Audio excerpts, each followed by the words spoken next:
В Совете Федерации под руководством уполномоченного по делам хаджа в России Ильяса Умаханова прошло расширенное совещание по вопросам организации хаджа в 2025 году. В мероприятии приняли участие представители Ингушетии, в числе которых были министр по внешним связям, национальной политике, печати и информации Руслан Мизиев, представитель турфирмы «Инг Хадж» Магомед Мальсагов и имам Магаса Адам Миржоев. Руслан Мизиев отметил, что будут приложены все усилия, чтобы хадж 2025 стал для паломников из республики не только благополучным, но и максимально комфортным событием. Для России в этом году выделена квота в размере 25 тысяч мест. Ингушетия получила 1300 мест. По поручению президента правительство реализует национальный проект по формированию экономики данных, рассказал премьер-министр Михаил Мишустин. Задача – поддержать инвестиции в отечественные IT-решения на уровне минимум в 2 раза выше роста экономики. Планируется стимулировать производство и внедрение передовых разработок, а также увеличить спрос на отечественные программные решения. Через 5 лет на них должны будут перейти 80% российских предприятий. Будут расширены маршрутные сети беспилотных грузоперевозок, усилено создание беспилотных гражданских авиасистем. Одно из ключевых направлений – это развитие космических группировок и систем для обеспечения сервисов нового уровня.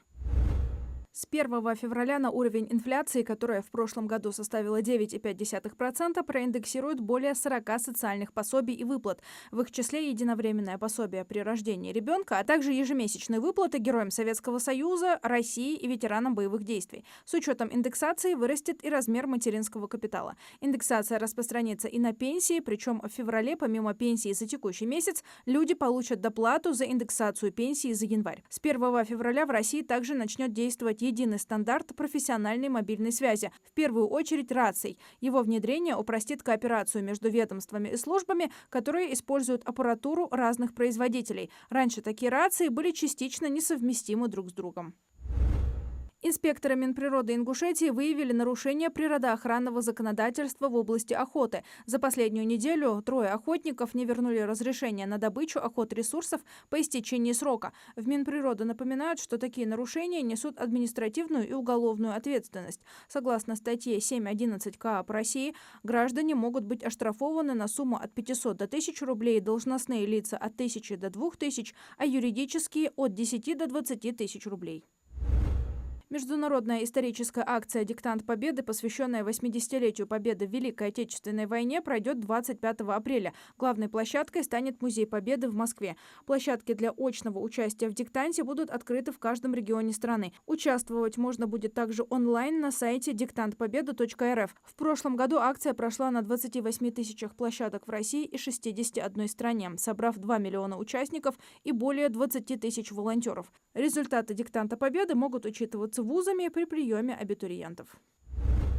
Минпросвещение предлагает установить единые требования к визуализации школьных пространств, в том числе посвященных победе в Великой Отечественной войне. Сейчас в рамках программы капитального ремонта в школах обязательно размещение портретов героев. Министр просвещения Сергей Кравцов рассказал об основных мероприятиях для школьников, посвященных 80-летию Победы. Например, в школах вместо звонков будут звучать песни, посвященные Великой Победе. А также пройдет акция «Книга памяти», где все дети смогут записать и рассказать историю о своих предках. Водители начали получать от мошенников фальшивые письма счастья и требования оплатить налог. Уведомления о несуществующих штрафах рассылаются гражданам через телеграм-каналы. Часто в уведомлениях говорится, что на электронную почту пришло постановление на оплату штрафа за нарушение ПДД. Нередко штраф предлагается оплатить со скидкой. Поспособствовать быстрой оплате должен денежный бонус, который якобы выплатят при переходе по ссылке для оплаты. Но при переходе клиент попадает не на госуслуги, а на страницу мошенников. Предложение оплатить штраф приходит порой и тем, у кого вообще нет автомобиля.